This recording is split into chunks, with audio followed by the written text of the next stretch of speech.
I've just marked it on there. What I'm going to cut, I'm just going to cut it off with the grinder very carefully, and then pull it down to match both sides. So something like that.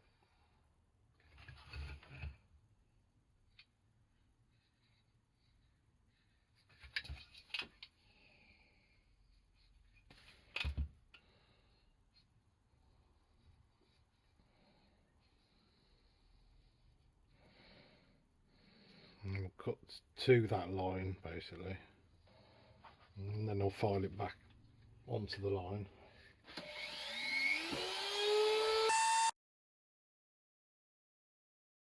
Managed to get the gear change servo sorted out this afternoon.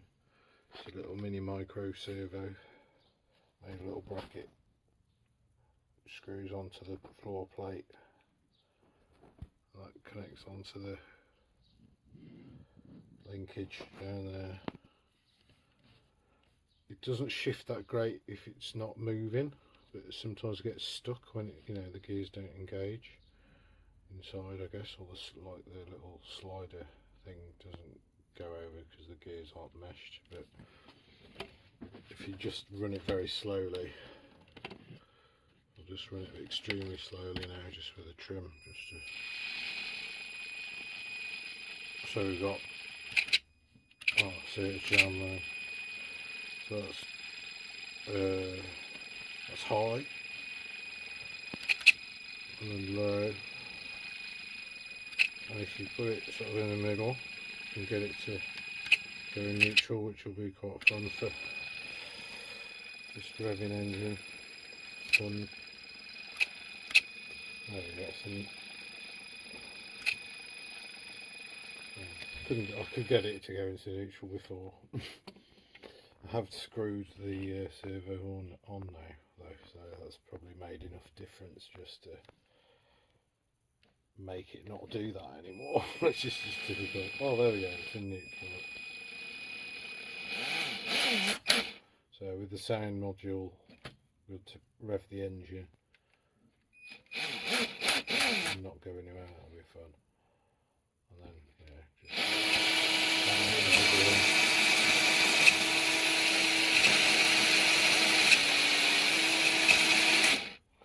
should be good fun.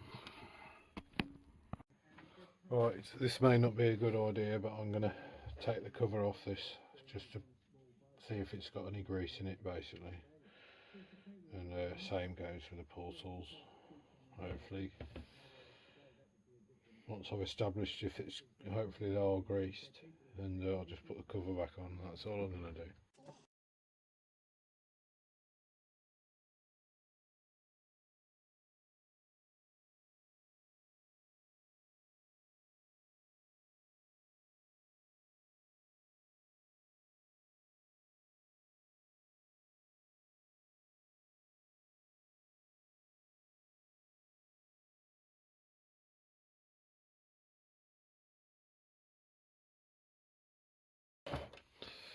I've greased the axles just for reference. There's the for front portal. So I've got the axles greased, and there's a little gear change servo working nicely. Right, I've marked up where I want the servos to go. I think that'll probably be alright, I think. So I'm going to just cut that now. I thought I'd video it.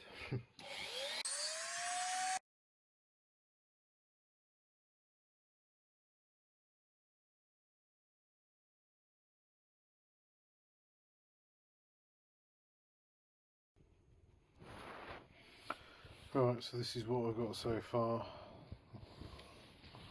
Drilled a hole in that cable end, and then I've fed that into there, and then that brake pipe, metal brake pipe, is just slips on there,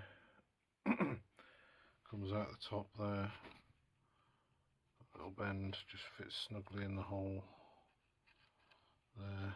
The cable comes out just next to the servo horn. I only need that much travel, so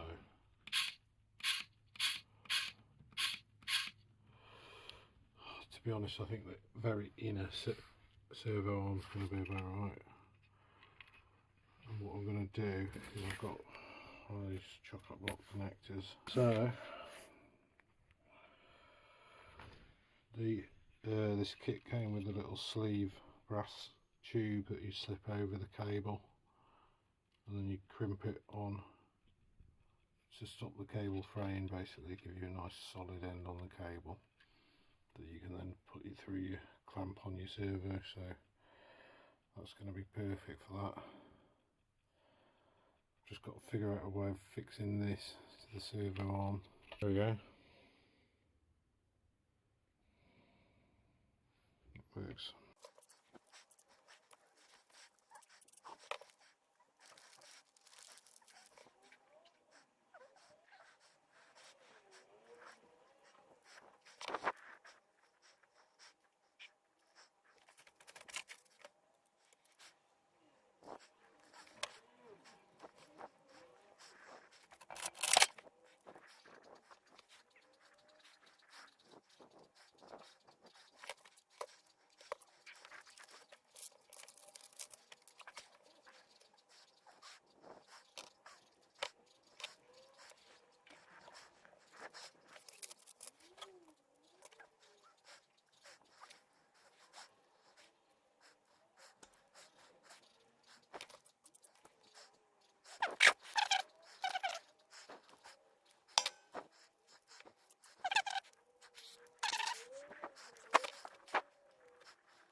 Okay, that's working.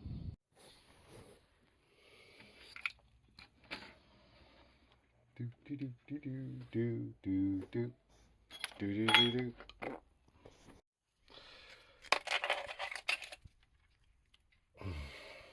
This servo unfortunately didn't last very long. I think it overheated, so I've put a much bigger servo in there. That's for the gear change, and that is not messing around. It's like, yes, I'm changing gear, sorry about that. I've finally got the mechanical side of everything working on the superscale unit.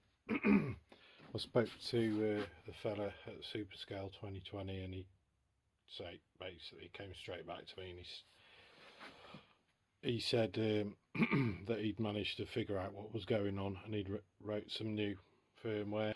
But yeah, he's updated the firmware, and I put that on, and it immediately just fixed it. So it's all working properly. I'm pretty satisfied with it now. I mean, it's not 100%. The springs, I've changed the shock absorbers for some internally sprung ones, and the springs really were very soft. I mean, they would be perfect for just a regular off-road car or crawler, but this, because it's a bit heavier, because it's got the extra servos and I guess the extra weight of all the wiring and the chassis.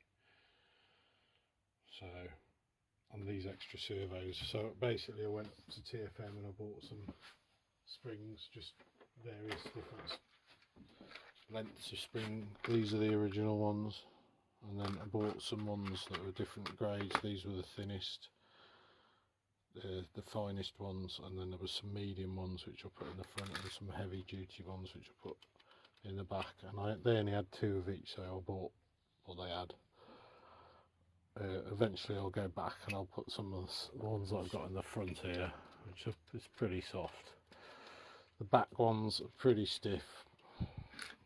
With the superscale working. It should be a little bit softer, I think. I don't know, we'll see.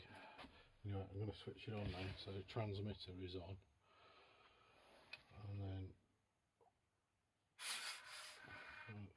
turn that on, the superscale comes on immediately.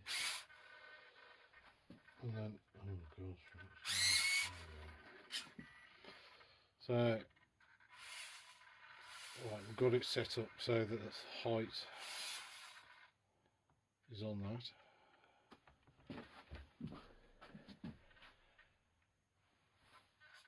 And it basically comes down as low as the chassis will allow anyway, so that's as far as I'm concerned, that's perfect. And fully lifted up again as far as the sort of linkage will allow with the steering.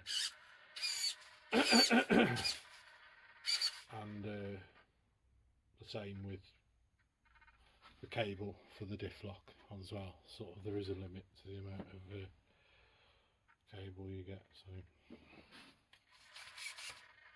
should be working now. Now I'm just gonna get my screwdriver and just check. I'm pretty sure it is working. I've messed with the values again. So if I reduce the damping height, and I'll turn the spring brake speed down.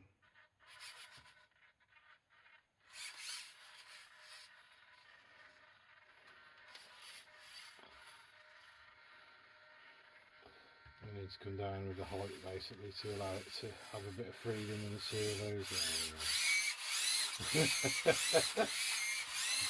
Well,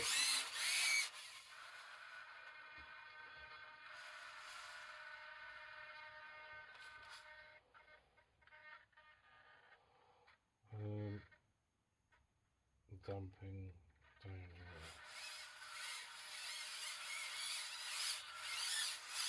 here.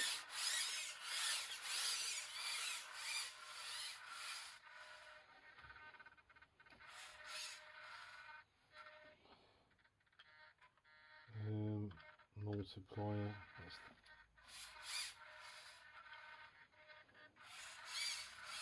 So you can see by pressing up like that, it will move the servo on this arm as if it was actually being loaded, or the spring